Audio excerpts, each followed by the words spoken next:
ഇടുക്കിയിലെ ചെറുകിട തേയിലത്തോട്ടങ്ങളിൽ red spider രോഗം പടരുന്നത് കർഷകരെ ആശങ്കയിലാഴ്ത്തുന്നു. ചെടികളിൽ ചുവപ്പ് നിറത്തിലുള്ള രോഗം ബാധിച്ചതോടെ കൊളുന്തുൽപാദനവും കുറഞ്ഞു.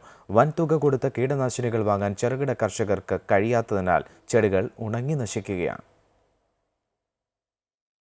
ഇടുക്കി പീരുമേട്ടിലെ ചെറുകിട തേയിലത്തോട്ടങ്ങളിൽ റെഡ് സ്പൈഡർ രോഗം പടരുന്നതും തേയിലക്കുളുന്ത് കരിഞ്ഞുണങ്ങുന്നതും കർഷകരെ പ്രതിസന്ധിയിലാക്കുന്നു. കാലവർഷം നേരത്തെ പിൻവാങ്ങിയതോടെ തേയിലത്തോട്ടങ്ങളിൽ റെഡ് സ്പൈഡർ എന്ന ചുവന്ന ചിലന്തിയുടെ രോഗമാണ് വ്യാപകമായിരിക്കുന്നത്. അതിസൂക്ഷ്മമായ ചുവന്ന നിറത്തിലുള്ള അണുക്കൾ ചെടിയുടെ ജലാംശം ഊറ്റിക്കുടിച്ച് നശിപ്പിക്കുകയാണ് പതിവ്. രോഗം പടർന്നതോടെ പീരുമേട് താലൂക്കിൽ തേയില ഉൽപാദനം ഗണ്യമായി കുറഞ്ഞു. ചൂട് കൂടിയതോടെ ഇടുക്കിയുടെ വിവിധ പ്രദേശങ്ങളിൽ തേയിലക്കുളുന്ത് കരിഞ്ഞുണങ്ങാനും തുടങ്ങി. മികച്ച വില ലഭിക്കുന്നുണ്ടെങ്കിലും ഉൽപാദനം കുറഞ്ഞത് കർഷകരെ പ്രതിസന്ധിയിലാക്കിയിരിക്കുകയാണ്. തേയിലത്തോട്ടങ്ങളിൽ പൂപ്പൽ ബാധയും രൂക്ഷമാണ്.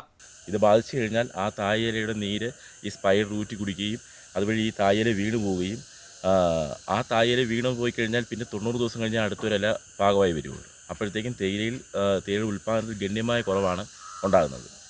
പിന്നെ അതുപോലെ തന്നെ ഇതിനടിക്കുന്ന മരുന്ന്, അതായത് വിഷം എന്ന് പറയുന്നത് അതിന് 1500 രൂപ മുതൽ ഏതാണ്ട് 4000 രൂപ വരെയുള്ള മരുന്നുകളാണുള്ളത്.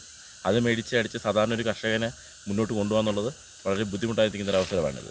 തോട്ടമുടമകളും ചെറുകിട തേയില കർഷകരും പ്രതിരോധ നടപടികൾ സ്വീകരിച്ചു തുടങ്ങി. കയ്യോലിൻ എന്ന വെളുത്ത പൊടി തളിക്കുകയാണ് കൊളുന്ത് കരിയലിന് ഏക പ്രതിരോധ മാർഗം. കയ്യോലിൻ പൊടി ഇലകളിൽ തളിക്കുന്നതോടെ വെയിലിന്റെ കാഠിന്യത്തിൽ നിന്ന് ചെടികൾക്ക് രക്ഷ നേടാൻ സാധിക്കും. എന്നാൽ വൻകിട തോട്ടങ്ങളിൽ മാത്രമേ പ്രതിരോധ മാർഗങ്ങൾ സ്വീകരിക്കാൻ കഴിയൂ. വലിയ തുക മുടക്കാവുമെന്നതിനാൽ ചെറുകിട കർഷകർക്ക് രോഗബാധയാൽ ചെടികൾ നശിക്കുന്നത് നോക്കി നിൽക്കാൻ മാത്രമാണ് കഴിയുക. അമൃത ന്യൂസ്, ഇടുക്കി.